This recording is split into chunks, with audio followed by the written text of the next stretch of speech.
ಸಿಂಹಾಸನ. ಈ ನೋಡಿ ದಂಡಾಸನ ಸ್ಥಿತಿಯಲ್ಲಿ ಅಲ್ಲಿಂದ ಒಂದಿಷ್ಟು ವಜ್ರಾಸನಕ್ಕೆ ಬನ್ನಿ. ವಜ್ರಾಸನಕ್ಕೆ ಬಂದು ಕಾಲುಗಳನ್ನ ಸ್ವಲ್ಪ ಏನು ಮಾಡಬೇಕು, ಅಗಲಿಸಬೇಕು. ಕಾಲುಗಳನ್ನ ಅಗಲಿಸಬೇಕು. ನಿಮ್ಮ ಅಂಗೈಗಳನ್ನು ಭೂಮಿಗೆ ಸ್ಪರ್ಶ ಮಾಡಿ ಎರಡು ಕಾಲುಗಳ ನಡುವೆ ಇಡಬೇಕು. ಕೈ ಬೆರಳುಗಳು ಹಿಮ್ಮುಖವಾಗಿರಲಿ. ಈ ರೀತಿಯಾಗಿ ಕುಂತ್ಕೋಬೇಕು. ನಿಮ್ಮ ಭ್ರೂಮಧ್ಯ ಅಂದರೆ ಏನು? ಈ ಒಂದು ನಾ ಈಗ ಇಲ್ಲಿ ಗಂಧ ಇಟ್ಕೊಂಡಲ್ಲಿ ಇಲ್ಲಿ ಅಂದರೆ ಎರಡು ಹುಬ್ಬುಗಳ ಮಧ್ಯ, ಅದನ್ನು ಆಜ್ಞಾಚಕ್ರ ಅಂತ ಹೇಳ್ತೀವಿ. ಆ ಆಜ್ಞಾಚಕ್ರದಲ್ಲಿ ಏನಿರಬೇಕು, ನಿಮ್ಮ ದೃಷ್ಟಿ ಇಡಬೇಕು. ಈ ರೀತಿಯಾಗಿ ಈಗ ಉಸಿರನ್ನು ತುಂಬಿಕೊಂಡು ಉಸಿರನ್ನ ಹೊರಗಡೆ ಹಾಕ್ತಾ ನಾಲಿಗೆಯನ್ನು ಹೊರಗಡೆ ಚಾಚಿ ಸಿಂಹದಂಗ ಗರ್ಜನೆ ಮಾಡಬೇಕು. ಹಿಂಗೆ ಯಾರು ಕುಂತಿರ್ತಾರೆ? ಸಿಂಹ, ಮೃಗಗಳ ರಾಜ, ಹೌದಾ? ಭಾಳ ಗಂಭೀರವಾಗಿ ಈ ರೀತಿಯಾಗಿ ಕುಂತಿರ್ತಾನೆ. ಅದೇ ರೀತಿಯಾಗಿ ನಾವು ಸಿಂಹದಂಗೆ ಕುಂತ್ಕೋಬೇಕು ಗಂಭೀರವಾಗಿ. ಈಗ ನೋಡಿ, ಉಸಿರು ತುಂಬ್ಕೋಬೇಕು.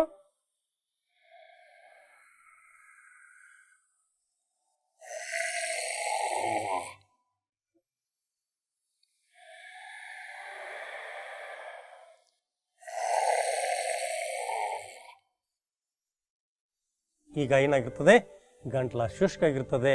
ಗಂಟ್ಲ ಮ್ಯಾಗ ಏನು ಮಾಡಬೇಕು, ಅವುಗಳನ್ನು ನುಂಗ್ತಾ ಗಂಟ್ಲ ಮೇಲೆ ಮಸಾಜ್ ಮಾಡ್ಕೋಬೇಕು. ಈ ರೀತಿಯಾಗಿ ಮಸಾಜ್ ಮಾಡ್ಕೋಬೇಕು. ಇದ್ಯಾವುದಿದು? ಸಿಂಹಾಸನ. ಬಹಳ ಚಮತ್ಕಾರ ಆಸನ ಇದು. ಈ ಆಸನದಿಂದ ಇವತ್ತಿನ ಒಂದು ಪ್ರಚಲಿತ ಕಾಯಿಲೆ, ಯಾವ ಕಾಯಿಲೆ? ಥೈರಾಯ್ಡ್ ಸಮಸ್ಯೆಗೆ ಪರಿಹಾರ ಸಿಗ್ತದೆ. ನೋಡಿ ಆ ಒಂದು ಲಾಭಗಳನ್ನ ನೋಡಿ. ಟಾನ್ಸಿಲ್ಸ್, ಥೈರಾಯ್ಡ್ ಹಾಗೂ ಇತರ ಕಂಠಕ್ಕೆ ಸಂಬಂಧಿಸಿದಂಥ ರೋಗಗಳಲ್ಲಿ ಇದು ಉಪಯೋಗಿ. ಕಿವಿಯ ರೋಗ ಹಾಗೂ ಅಸ್ಪಷ್ಟ ಉಚ್ಚಾರಣೆಯಲ್ಲಿ ಲಾಭಕಾರಿ.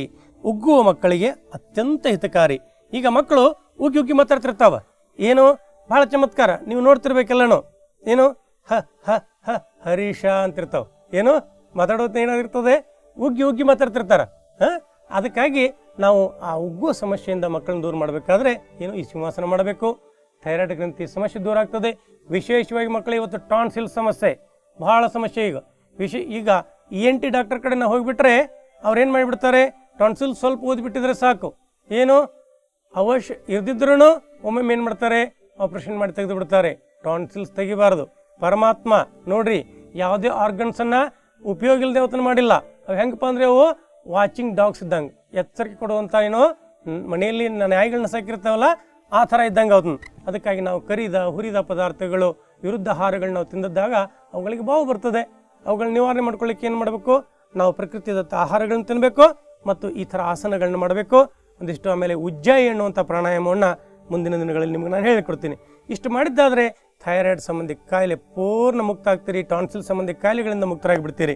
ಅದಕ್ಕಾಗಿ ಅದು ಹೈಪೋಥೈರಾಯ್ಡಿಸಮ್ ಇರಲಿ, ಹೈಪರ್ ಥೈರಾಯ್ಡಿಸಮ್ ಇರಲಿ, ಆ ಸಮಸ್ಯೆಗಳಿಗೆ ನಿಮಗೆ ಪರಿಹಾರ ಸಿಗ್ತದೆ. ಯಾವುದಿದು? ಸಿಂಹಾಸನ.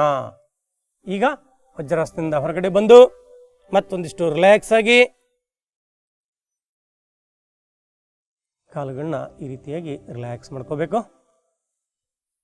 ಈಗ ಮುಂದಿನ ಆಸನ ಸುಪ್ತ ವಜ್ರಾಸನ. ಬಹಳ ವಿಶೇಷ ಆಸನ ಇದು. ವಜ್ರಾಸನದಲ್ಲಿ ಕುಂತ್ಕೊಂಡೇ ಮಾಡೋದು. ಈಗ ದಂಡಾಸನದಲ್ಲಿ ಕುಂತಿದ್ದೀವಿ. ದಂಡಾಸನದಿಂದ ಮತ್ತೆ ವಜ್ರಾಸನಕ್ಕೆ ಬನ್ನಿ. ವಜ್ರಾಸನಕ್ಕೆ ಬಂದು ಈಗ ನಿಧಾನವಾಗಿ ವಜ್ರಾಸನಕ್ಕೆ ಬಂದು ಏನು ಮಾಡಬೇಕು, ನಿಧಾನವಾಗಿ ನಿಮ್ಮ ಮೊಳಕೈಗಳನ್ನ ನೋಡ್ತಾ ಹಿಂದಕ್ಕೆ ಹೋಗ್ಬೇಕು. ನಿಧಾನವಾಗಿ ಎಷ್ಟು ಸಾಧ್ಯನೋ ಅಷ್ಟು ಏನು ಮಾಡಬೇಕು, ನಿಮ್ಗೆ ಎಷ್ಟು ಸಾಧ್ಯನೋ ಅಷ್ಟು ಹಿಂದಕ್ಕೆ ಹೋಗ್ಬೇಕು. ವಜ್ರಾಸನದಲ್ಲಿ ಕುಂತ್ಕೊಂಡಿರ್ಬೇಕು. ನಿಧಾನವಾಗಿ ಸಹಜ ಉಸಿರಾಟದೊಂದಿಗೆ ಉಸಿರನ್ನು ಈಗ ತುಂಬಿಕೊಳ್ತಾ ಈ ರೀತಿಯಾಗಿ ಈಗ ಎರಡು ಮೊಳಕಾಲುಗಳು ಭೂಮಿಗೆ ಸ್ಪರ್ಶ ಆಗಿರಬೇಕು. ನಿಮ್ಮ ಎರಡು ಹಸ್ತಗಳನ್ನ ತೊಡೆ ಮೇಲೆ ಇಟ್ಕೋಬೇಕು. ಈ ರೀತಿಯಾಗಿ ತೊಡೆ ಮೇಲೆ ಇಟ್ಕೋಬೇಕು. ಈ ರೀತಿಯಾಗಿ ತೊಡೆ ಮೇಲೆ ಇಟ್ಕೋಬಹುದು. ಇಲ್ಲಾಂದ್ರೆ ಏನು ಮಾಡಿ, ಎರಡು ಕೈಗಳನ್ನ ಒಯ್ದು ಹಿಂದೆ ಈ ರೀತಿಯಾಗಿ ಜೋಡಿಸಬಹುದು. ಇದು ಸುಪ್ತ ವಜ್ರಾಸನ. ಈಗ ಉಸಿರಾಟ ಸಹಜವಾಗಿರಲಿ. ಈಗ ನಿಧಾನವಾಗಿ ಮತ್ತೆ ನಿಮ್ಮ ಮೊಳಕೈಗಳನ್ನ ಊರ್ತಾ, ಮಗ್ಲಿಕ್ಕೆ ಹೊರಳಂಗಿಲ್ಲ, ನಿಧಾನವಾಗಿ ಏನು ಮಾಡಬೇಕು, ನಿಮ್ಮ ಕೈಗಳನ್ನು ಮೊಳಕೈಗಳನ್ನ ಊರ್ತಾ ಮೇಲೆ ಕೇಳಬೇಕು. ಇದ್ಯಾವುದಿದು? ಸುಪ್ತ ವಜ್ರಾಸನ. ಇನ್ನೊಂದು ಸಾರಿ ನೋಡಿ ನಿಧಾನವಾಗಿ.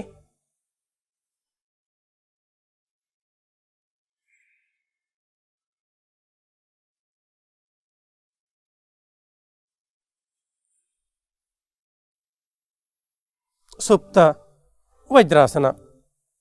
ಈ ಸುಪ್ತ ವಜ್ರಾಸನದ ಲಾಭಗಳೇನು? ಸುಪ್ತ ವಜ್ರಾಸನದಿಂದ ನೋಡಿ, ಈ ಆಸನದಿಂದ ಹೊಟ್ಟೆಯ ಕೆಳಗಿನ ಭಾಗಗಳು ಸೆಳೆಯಲ್ಪಟ್ಟು ದೊಡ್ಡ ಕರಳು ಸಕ್ರಿಯವಾಗುವುದರಿಂದ ಮಲಬದ್ಧತೆ ದೂರ ಆಗ್ತದೆ. ಅಂದರೆ ಏನು? ಮೋಷನ್ ಕಾನ್ಸ್ಟಿಪೇಷನ್ ಸಮಸ್ಯೆ ಅದು ದೂರ ಆಗ್ತದೆ.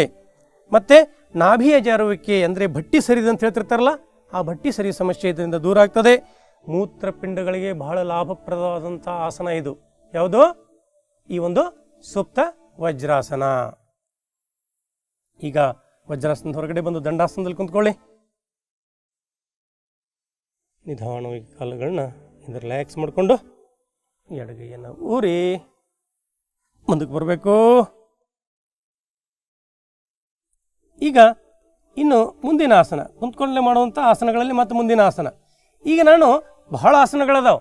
ಎಷ್ಟು ಆಸನಗಳದಾವಪ್ಪ ಅಂತಂದರೆ, ಎಷ್ಟು ಜಲಚರಗಳದಾವು, ಎಷ್ಟು ಖಗಚರಗಳದಾವು, ಮತ್ತು ಎಷ್ಟು ಭೂಚರಗಳದಾವು, ಮತ್ತು ಎಷ್ಟು ಪ್ರಾಣಿಗಳು, ಪಕ್ಷಿಗಳು, ಕ್ರಿಮಿ ಕೀಟಗಳದಾವು, ಅಷ್ಟು ಆಸನಗಳದಾವಂತ. ಅದಕ್ಕಾಗಿ ಎಲ್ಲ ಬಹಳ ಆಸನಗಳನ್ನ ಮಾಡಬೇಕಾಗಿಲ್ಲ. ಯಾರಿಗೂ ಇವತ್ತಿನ ಪರಿಸ್ಥಿತಿಯೊಳಗೆ ಯಾರಿಗೂ ಟೈಮ್ ಇಲ್ಲ. ಸೆಲೆಕ್ಟೆಡ್ ಆಗಿ ಏನು, ಮಕ್ಕಳಿಂದ ವಯಸ್ಸಾದವರವರಿಗೆ ನಿಮ್ಮ ಶರೀರದ ಮಾಂಸಖಂಡಗಳು ನಿಮ್ಗೆ ಎಷ್ಟು ಸಹಕರಿಸ್ತಾವನೋ ಅಷ್ಟೇ ಮಾಡ್ತಾ ಹೋಗಬೇಕು.